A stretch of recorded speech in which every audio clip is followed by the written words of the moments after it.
आपका स्वागत है स्टोरी यूनिवर्स में। मुंशी प्रेमचंद की कहानी एक्ट्रेस में आप स्वागत हैं। कहानी के केंद्र में है तारा देवी, एक मशहूर अभिनेत्री जिनकी कला ने दर्शकों को मोहित कर दिया।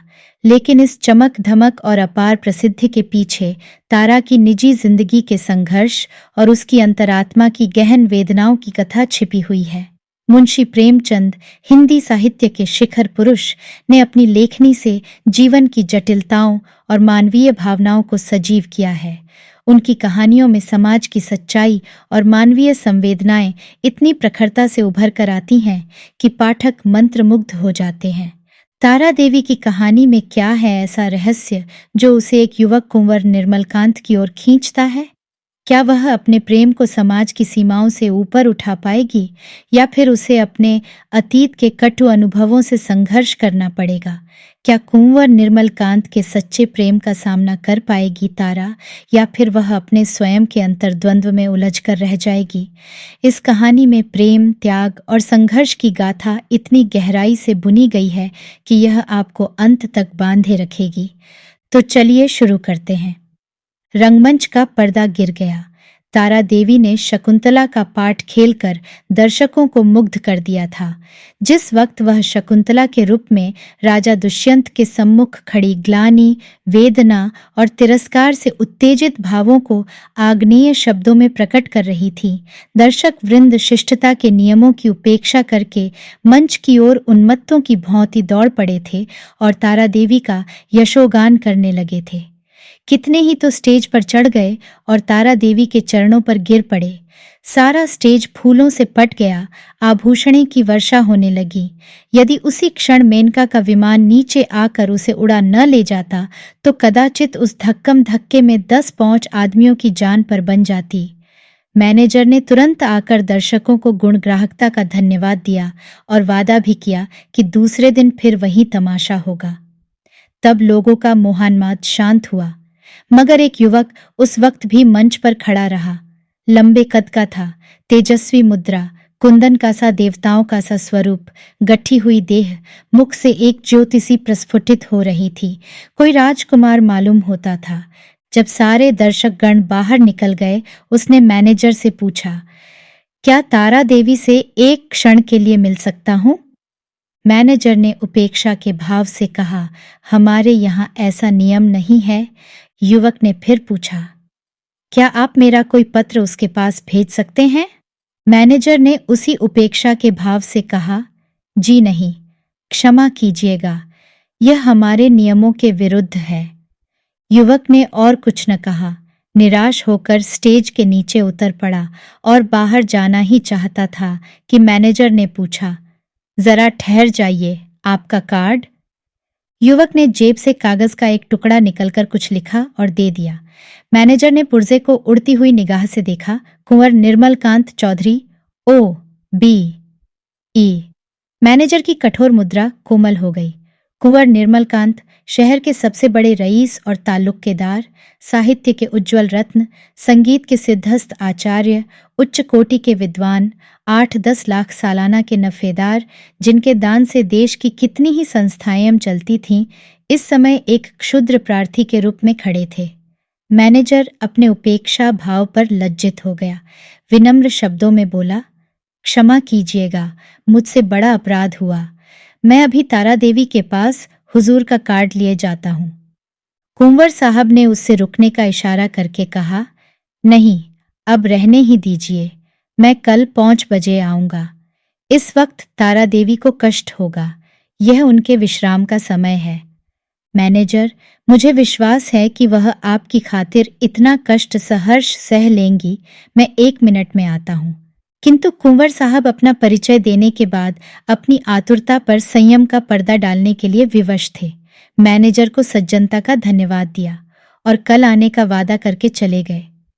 2 तारा एक साफ सुथरे और सजे हुए कमरे में मेज के सामने किसी विचार में मग्न बैठी थी। रात का वह दृश्य उसकी आंखों के सामने नाच रहा था।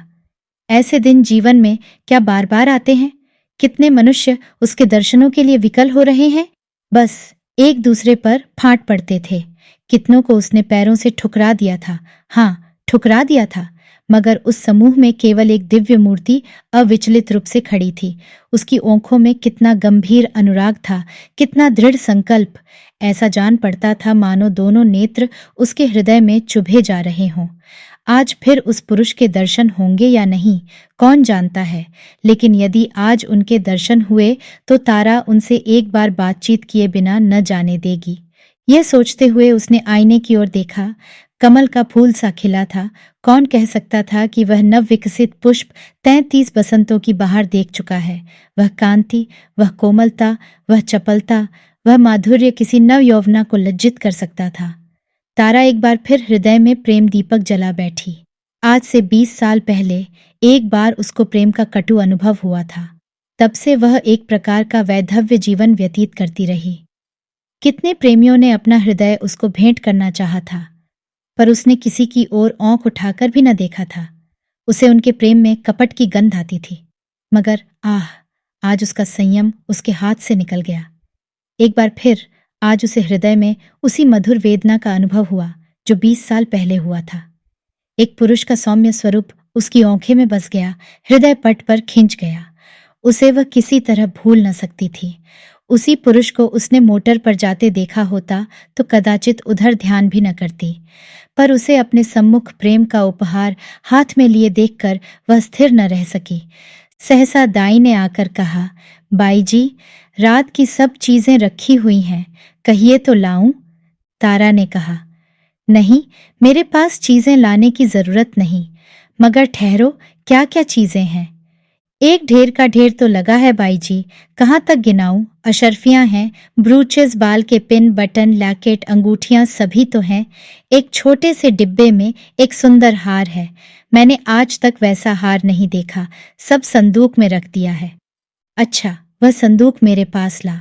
दाई ने संदूक लाकर मेज रख दिया। उधर एक लड़के ने एक पत्र लाकर तारा को दिया। तारा ने पत्र को उत्सुक नेत्रों से देखा। कुंवर निर्मलकांत O.B. ई। लड़के से पूछा, यह पत्र किसने दिया? वह तो नहीं जो रेशमी साफा बौंधे हुए थे? लड़के ने केवल इतना कहा, मैनेजर साहब ने दिया है, और लपका हुआ बाहर चला गया। संदूक में सबसे पहले डिब्बा नजर आया। तारा ने उसे खोला तो सच्चे मोतियों का सुंदर हार था। डिब्बे में एक तरफ एक कार्ड भी था। तारा ने लपक कर उसे निकाल लिया और पढ़ा, कुंवर निर्मलकांत। कार्ड उसके हाथ से छूट कर गिर पड़ा। वह झपट कर कुर्सी से उठी और बड़े वेग से कई कमरों और बरामदों को पार करती मैनेजर के सामने आकर खड़ी हो गई। मैनेजर ने खड़े होकर उसका स्वागत किया और बोला, मैं रात की सफलता पर आपको बधाई देता हूं। तारा ने खड़े खड़े पूछा, कुंवर निर्मलकांत क्या बाहर हैं? लड़का पत्र देकर भाग गया। मैं उससे कुछ पूछ न सकी। कुंवर साहब का रुक्का तो रात ही तुम्हारे चले आने के बाद मिला था, तो आपने उसी वक्त मेरे पास क्यों न भेज दिया? मैनेजर ने दबी जबान से कहा, मैंने समझा तुम आराम कर रही होगी, कष्ट देना उचित न समझा। और भाई, साफ बात यह है कि मैं डर रहा था, कहीं कुंवर साहब को तुमसे मिलाकर तुम्हें खो न बैठूं। अगर मैं औरत होता तो उसी वक्त उनके पीछे हो लेता। ऐसा देवरूप पुरुष मैंने आज तक नहीं देखा। वही जो रेशमी साफा बौंधे खड़े थे तुम्हारे सामने, तुमने भी तो देखा था? तारा ने मानो अर्धनिद्रा की दशा में कहा, हाँ, देखा तो था। क्या यह फिर आएंगे? हाँ, आज 5 बजे शाम को। बड़े विद्वान आदमी हैं और इस शहर के सबसे बड़े रईस। आज मैं रिहर्सल में न आऊंगी। कुंवर साहब आ रहे होंगे। तारा आईने के सामने बैठी है और दाई उसका श्रृंगार कर रही है। श्रृंगार भी इस जमाने में एक विद्या है। पहले परिपाटी के अनुसार ही श्रृंगार किया जाता था। कवियों, चित्रकारों और रसिकों ने श्रृंगार की मर्यादा सी बौंध दी थी। आंखों के लिए काजल लाजमी था, हाथों के लिए मेहंदी, पांव के लिए महावर। एक एक अंग एक एक आभूषण के लिए निर्दिष्ट था। आज वह परिपाटी नहीं रही। आज प्रत्येक रमणी अपनी सुरुचि सुबुद्धि और तुलनात्मक भाव से श्रृंगार करती है। उसका सौंदर्य किस उपाय से आकर्षकता की सीमा पर पहुंच सकता है, यही उसका आदर्श होता है। तारा इस कला में निपुण थी। वह 15 साल से इस कंपनी में थी और यह समस्त जीवन उसने पुरुषों के हृदय से खेलने ही में व्यतीत किया था। किस चिवतन से, किस मुस्कान से, किस अंगड़ाई से, किस तरह केशों के बिखेर देने से दिलों का कत्लेआम हो जाता है। इस कला में कौन उससे बढ़कर हो सकता था।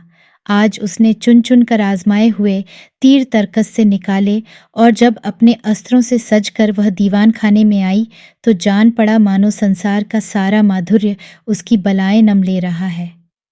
वह मेज के पास खड़ी होकर कुंवर साहब का कार्ड देख रही थी। उसके कान मोटर की आवाज की ओर लगे हुए थे। वह चाहती थी कि कुंवर साहब इसी वक्त आ जाएं और उसे इसी अंदाज से खड़े देखें। इसी अंदाज से वह उसके अंग प्रत्यंगों की पूर्ण छवि देख सकते थे। उसने अपनी श्रृंगार कला से काल पर विजय पा ली थी। कौन कह सकता था कि यह चंचल नवयौवन उस अवस्था को पहुंच चुकी है जब हृदय को शांति की इच्छा होती है, वह किसी आश्रम के लिए आतुर हो उठता है और उसका अभिमान नम्रता के आगे सिर झुका देता है। तारा देवी को बहुत इंतजार न करना पड़ा। कुंवर साहब शायद मिलने के लिए उससे भी उत्सुक थे। 10 ही मिनट के बाद उनकी मोटर की आवाज आई। तारा संभल गई। एक क्षण में कुंवर साहब ने कमरे में प्रवेश किया। तारा शिष्टाचार के लिए हाथ मिलाना भी भूल गई। प्रौढ़ावस्था में भी प्रेमी की उद्विग्नता और असावधानी कुछ कम नहीं होती। वह किसी सलज्जा युवती की भांति सिर झुकाए खड़ी रही। कुंवर साहब की निगाह आते ही उसकी गर्दन पर पड़ी। वह मोतियों का हार जो उन्होंने रात को भेंट किया था चमक रहा था। कुंवर साहब को इतना आनंद और कभी न हुआ। उन्हें एक क्षण के लिए ऐसा जान पड़ा मानो उसके जीवन की सारी अभिलाषा पूरी हो गई। बोले, मैंने आपको आज इतने सवेरे कष्ट दिया, क्षमा कीजिएगा। यह तो आपके आराम का समय होगा। तारा ने सिर से खिसकती हुई साड़ी को संभाल कर कहा, इससे ज्यादा आराम और क्या हो सकता कि आपके दर्शन हुए। मैं इस उपहार के लिए और क्या आपको मनो धन्यवाद देती हूँ। अब तो कभी कभी मुलाकात होती रहेगी। निर्मल कांत ने मुस्करा कर कहा, कभी कभी नहीं, रोज। आप चाहे मुझसे मिलना पसंद न करें, पर एक बार इस ड्योढ़ी पर सिर को झुका ही जाऊंगा। तारा ने भी मुस्करा कर उत्तर दिया, उसी वक्त तक जब तक कि मनोरंजन की कोई नई वस्तु नजर न आ जाए। क्यों? मेरे लिए यह मनोरंजन का विषय नहीं, जिंदगी और मौत का सवाल है। हाँ, तुम इसे विनोद समझ सकती हो, मगर कोई परवाह नहीं। तुम्हारे मनोरंजन के लिए मेरे प्राण भी निकल जाएं तो मैं अपना जीवन सफल समझूंगा। दोनों तरफ से इस प्रीति को निभाने के वादे हुए। फिर दोनों ने नाश्ता किया और कल भोज का न्योता देकर कुंवर साहब विदा हुए। 4 एक महीना गुजर गया। कुंवर साहब दिन में कई कई बार आते। उन्हें एक क्षण का वियोग भी असह्य था। कभी दोनों बजरे पर दरिया की सैर करते, कभी हरी हरी घास पर पार्कों में बैठे बातें करते, कभी गाना बजाना होता। नित्य नए प्रोग्राम बनते थे। सारे शहर में मशहूर था कि ताराबाई ने कुंवर साहब को फौंस लिया और दोनों हाथों से संपत्ति लूट रही है। पर तारा के लिए कुंवर साहब का प्रेम ही एक ऐसी संपत्ति थी जिसके सामने दुनिया भर की दौलत देय थी। उन्हें अपने सामने देखकर उसे किसी वस्तु की इच्छा न होती थी। मगर 1 महीने तक इस प्रेम के बाजार में घूमने पर भी तारा को वह वस्तु न मिली जिसके लिए उसकी आत्मा लोलुप हो रही थी। वह कुंवर साहब से प्रेम की, अपार और अतुल प्रेम की, सच्चे और निष्कपट प्रेम की बातें रोज सुनती थी, पर उसमें विवाह का शब्द न आने पाता था। मानो प्यासे को बाजार में पानी छोड़कर और सब कुछ मिलता हो। ऐसे प्यासे को पानी के सिवा और किस चीज से तृप्ति हो सकती है? प्यास बुझाने के बाद संभव है और चीजों की तरफ उसकी रुचि हो, पर प्यासे के लिए तो पानी सबसे मूल्यवान पदार्थ है। वह जानती थी कि कुंवर साहब उसके इशारे पर प्राण तक दे देंगे, लेकिन विवाह की बात क्यों उनकी जबान से नहीं मिलती? क्या इस विषय का कोई पत्र लिखकर अपना आशय कह देना संभव था? फिर क्या वह उसको केवल विनोद की वस्तु बनाकर रखना चाहते हैं? यह अपमान उससे न सहा जाएगा। कुंवर के एक इशारे पर वह आग में कूद सकती थी, पर यह अपमान उसके लिए असह्य था। किसी शौकीन रईस के साथ वह इससे कुछ दिन पहले शायद 1-2 महीने रह जाती और उसे नोच खसोट कर अपनी राह लेती, किंतु प्रेम का बदला प्रेम है, कुंवर साहब के साथ वह यह निर्लज्ज जीवन न व्यतीत कर सकती थी। उधर कुंवर साहब के भाई बंद भी गाफिल न थे। वे किसी भांति उन्हें ताराबाई के पंजे से छुड़ाना चाहते थे। कहीं कुंवर साहब का विवाह ठीक कर देना ही एक ऐसा उपाय था जिससे सफल होने की आशा थी, और यही उन लोगों ने किया। उन्हें यह भय तो न था कि कुंवर साहब इस एक्ट्रेस से विवाह करेंगे। हाँ, यह भय अवश्य था कि कहीं रियासत का कोई हिस्सा उसके नाम कर दें या उसके आने वाले बच्चों को रियासत का मालिक बना दें। कुंवर साहब पर चारों ओर से दबाव पड़ने लगे। यहाँ तक कि यूरोपियन अधिकारियों ने भी उन्हें विवाह कर लेने की सलाह दी। उस दिन संध्या समय कुंवर साहब ने ताराबाई के पास जाकर कहा, तारा, देखो, तुमसे एक बात कहता हूं, इनकार न करना। तारा का हृदय उछलने लगा। बोली, कहिए, क्या बात है? ऐसी कौन वस्तु है जिसे आपकी भेंट करके मैं अपने को धन्य समझूं? बात मुंह से निकलने की देर थी। तारा ने स्वीकार कर लिया और हर्षोन्माद की दशा में रोती हुई कुंवर साहब के पैरों पर गिर पड़ी। 5 एक क्षण के बाद तारा ने कहा, मैं तो निराश हो चली थी। आपने बड़ी लंबी परीक्षा ली। कुंवर साहब ने जबान दांतों तले दबाई, मानो कोई अनुचित बात सुन ली हो। यह बात नहीं है तारा, अगर मुझे विश्वास होता कि तुम मेरी याचना स्वीकार कर लोगी तो कदाचित पहले ही दिन मैंने भिक्षा के लिए हाथ फैलाया होता, पर मैं अपने को तुम्हारे योग्य नहीं पाता था। तुम सद्गुणों की खान हो और मैं जो कुछ हूं वह तुम जानती ही हो। मैंने निश्चय कर लिया था कि उम्र भर तुम्हारी उपासना करता रहूंगा। शायद कभी प्रसन्न होकर तुम मुझे बिना मांगे ही वरदान दे दो। बस यही मेरी अभिलाषा थी। मुझ में अगर कोई गुण है तो यही कि मैं तुमसे प्रेम करता हूँ। जब तुम साहित्य या संगीत या धर्म पर अपने विचार प्रकट करने लगती हो तो मैं दंग रह जाता हूँ और अपनी क्षुद्रता पर लज्जित हो जाता हूँ। तुम मेरे लिए सांसारिक नहीं, स्वर्गीय हो। मुझे आश्चर्य यही है कि इस समय मैं मारे खुशी के पागल क्यों नहीं हो जाता। कुंवर साहब देर तक अपने दिल की बातें कहते रहे। उनकी वाणी कभी इतनी प्रगल्भ न हुई थी। तारा सिर झुकाए सुनती थी, पर आनंद की जगह उसके मुख पर एक प्रकार का क्षोभ लज्जा से मिला हुआ अंकित हो रहा था। यह पुरुष इतना सरल हृदय, इतना निष्कपट है, इतना विनीत, इतना उदार। सहसा कुंवर साहब ने पूछा, तो मेरे भाग्य किस किस दिन उदय होंगे तारा? दया करके बहुत दिनों के लिए न टालना। तारा ने कुंवर साहब की सरलता से परास्त होकर चिंतित स्वर में कहा, कानून का क्या कीजिएगा? कुंवर साहब ने तत्परता से उत्तर दिया, इस विषय में तुम निश्चिंत रहो तारा, मैंने वकीलों से पूछ लिया है। एक कानून ऐसा है जिसके अनुसार हम और तुम एक प्रेम सूत्र में बंध सकते हैं। उसे सिविल मैरिज कहते हैं। बस आज ही के दिन वह शुभ मुहूर्त आएगा। क्यों? तारा सिर झुकाए रही, बोल न सकी। मैं प्रातःकाल आ जाऊंगा, तैयार रहना। तारा सिर झुकाए रही, मुंह से एक शब्द न निकला। कुंवर साहब चले गए, पर तारा वही मूर्ति की भांति बैठी रही। पुरुषों के हृदय से क्रीड़ा करने वाली चतुर नारी क्यों इतनी विमूढ़ हो गई है। 6 विवाह का एक दिन और बाकी है। तारा को चारों ओर से बधाइयां मिल रही हैं। थिएटर के सभी स्त्री पुरुषों ने अपनी सामर्थ्य के अनुसार उसे अच्छे अच्छे उपहार दिए हैं। कुंवर साहब ने भी आभूषणों से सजा हुआ एक सिंगारदान भेंट किया है। उनके 2-4 अंतरंग मित्रों ने भांति भांति के सौगात भेजे हैं, पर तारा के सुंदर मुख पर हर्ष की रेखा भी नहीं नजर आती। वह क्षुब्ध और उदास है। उसके मन में 4 दिनों से निरंतर यही प्रश्न उठ रहा है, क्या कुंवर के साथ विश्वासघात करें? जिस प्रेम के देवता ने उसके लिए अपने कुल मर्यादा को तिलांजलि दे दी, अपने बंधुजनों से नाता तोड़ा, जिसका हृदय हिमकंड के समान निष्कलंक है, पर्वत के समान विशाल, उसी से कपट करे? नहीं, वह इतनी नीचता नहीं कर सकती। अपने जीवन में उसने कितने ही युवकों से प्रेम का अभिनय किया था, कितने ही प्रेम के मतवालों को वह सब्ज बाग दिखा चुकी थी, पर कभी उसके मन में ऐसी दुविधा न हुई थी, कभी उसके हृदय ने उसका तिरस्कार न किया था। क्या इसका कारण इसके सिवा कुछ और था कि ऐसा अनुराग उसे और कहीं न मिला था? क्या वह कुंवर साहब का जीवन सुखी बना सकती है? हाँ, अवश्य। इस विषय में उसे लेश मात्र भी संदेह नहीं था।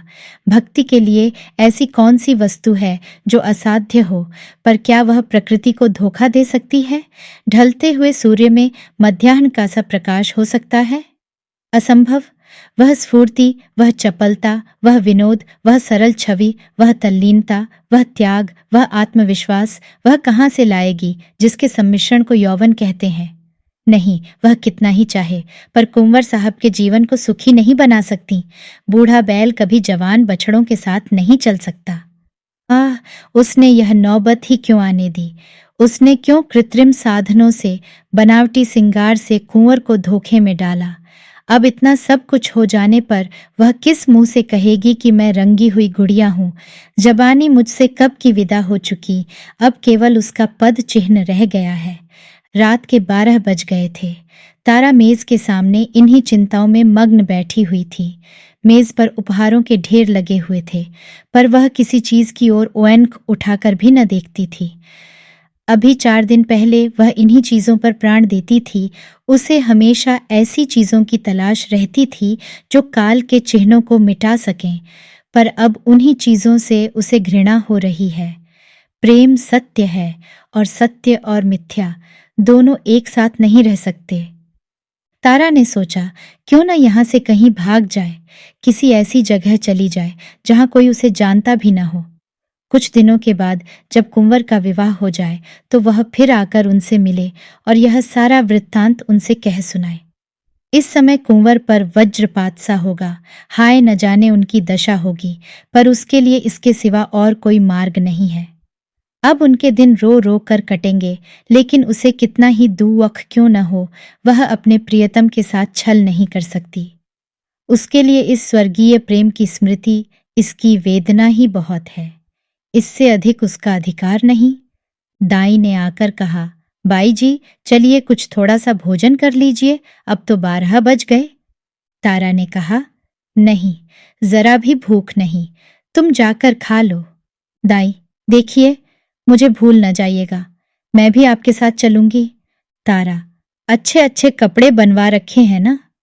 दाई, अरे बाई जी, मुझे अच्छे कपड़े लेकर क्या करना है, आप अपना कोई उतारा दे दीजिएगा। दाई चली गई। तारा ने घड़ी की ओर देखा। सचमुच 12 बज गए थे, केवल 6 घंटे और हैं। प्रात काल कुंवर साहब उसे विवाह मंदिर में ले जाने के लिए आ जाएंगे। हाय भगवान, जिस पदार्थ से तुमने इतने दिनों तक उसे वंचित रखा, वह आज क्यों सामने लाए? यह भी तुम्हारी क्रीड़ा है। तारा ने एक सफेद साड़ी पहन ली, सारे आभूषण उतार कर रख दिए। गर्म पानी मौजूद था। साबुन और पानी से मुंह धोया और आईने के सम्मुख जाकर खड़ी हो गई। कहाँ थी वह छवि, वह ज्योति जो आंखों को लुभा लेती थी? रूप वही था, पर क्रांति कहाँ? अब भी वह यौवन का स्वंग भर सकती है? तारा को अब वहां एक क्षण भी और रहना कठिन हो गया। मेज पर फैले हुए आभूषण और विलास की सामग्रियां मानो उसे काटने लगी। यह कृत्रिम जीवन असह्य हो उठा। खस की टटिटयों और बिजली के पंखों से सजा हुआ शीतल भवन उसे भट्टी के समान तपाने लगा। उसने सोचा, कहाँ भाग कर जाऊं?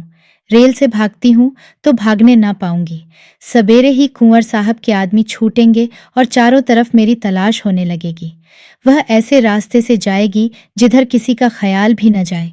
तारा का हृदय इस समय गर्व से छलका पड़ता था। वह दुखी न थी, निराश न थी। फिर कुंवर साहब से मिलेगी, किंतु वह निस्वार्थ संयोग होगा। प्रेम के बनाए हुए कर्तव्य मार्ग पर चल रही है, फिर दुख क्यों हो और निराश क्यों हो? सहसा उसे ख्याल आया, ऐसा न हो कुंवर साहब उसे वहां न पाकर शेख विह्वलता की दशा में अनर्थ कर बैठे। इस कल्पना से उसके रोंगटे खड़े हो गए। एक क्षण के लिए उसका मन कातर हो उठा। फिर वह मेज पर जा बैठी और यह पत्र लिखने लगी। प्रियतम, मुझे क्षमा करना, मैं अपने को तुम्हारी दासी बनने के योग्य नहीं पाती। तुमने मुझे प्रेम का वह स्वरूप दिखा दिया जिसकी इस जीवन में मैं आशा न कर सकती थी। मेरे लिए इतना ही बहुत है। मैं जब जीऊंगी तुम्हारे प्रेम में मग्न रहूंगी। मुझे ऐसा जान पड़ रहा है कि प्रेम की स्मृति में प्रेम के भोग से कहीं अधिक माधुर्य और आनंद है। मैं फिर आऊंगी, फिर तुम्हारे दर्शन करूंगी, लेकिन उसी दशा में जब तुम विवाह कर लोगे। यही मेरे लौटने की शर्त है। मेरे प्राणे के प्राण, मुझसे नाराज न होना। ये आभूषण जो तुमने मेरे लिए भेजे थे, अपनी ओर से नववधू के लिए छोड़े जाती हूँ। केवल वह मोतियों को हार जो तुम्हारे प्रेम का पहला उपहार है, अपने साथ लिए जाती हूँ। तुमसे हाथ जोड़कर कहती हूँ, मेरी तलाश न करना। मैं तुम्हारी हूँ और सदा तुम्हारी रहूंगा। तुम्हारी, तारा। यह पत्र लिखकर तारा ने मेज पर रख दिया, मोतियों का हार गले में डाला और बाहर निकल आई। थिएटर हॉल से संगीत की ध्वनि आ रही थी। एक क्षण के लिए उसके पैर बंध गए। 15 वर्षों का पुराना संबंध आज टूट रहा था। सहसा उसने मैनेजर को आते देखा। उसका कलेजा धक से हो गया। वह बड़ी तेजी से लपक कर दीवार की आड़ में खड़ी हो गई। ज्यों ही मैनेजर निकल गया, वह हाथे के बाहर आई और कुछ दूर गलियों में चलने के बाद उसने गंगा का रास्ता पकड़ा।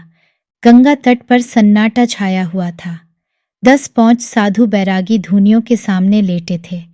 10 पौंच यात्री कंबल जमीन पर बिछाए सो रहे थे। गंगा किसी विशाल सर्प की भौंती रेंगती चली जाती थी। एक छोटी सी नौका किनारे पर लगी हुई थी। मल्लाह नौका में बैठा हुआ था। तारा ने मल्लाह को पुकारा, ओ मान जी, उस पर नाव ले चलेगा? मान जी ने जवाब दिया, इतनी रात गए नाव न जाई। मगर दूनी मजदूरी की बात सुनकर उसे डांड उठाया और नाव को खोलता हुआ बोला, सरकार, उस पार कहाँ जय है? उस पार एक गांव में जाना है। मुदा इतनी रात गए कौनो सवारी शिकारी न मिली? कोई हर्ज नहीं, तुम मुझे उस पर पहुंचा दो। मांझी ने नाव खोल दी। तारा उस पार जा बैठी और नौका मंद गति से चलने लगी, मानो जीव स्वप्न साम्राज्य में विचर रहा हो। इसी समय एकादशी का चांद पृथ्वी से उस पार अपनी उज्जवल नौका खेता हुआ निकला और व्योम सागर को पार करने लगा।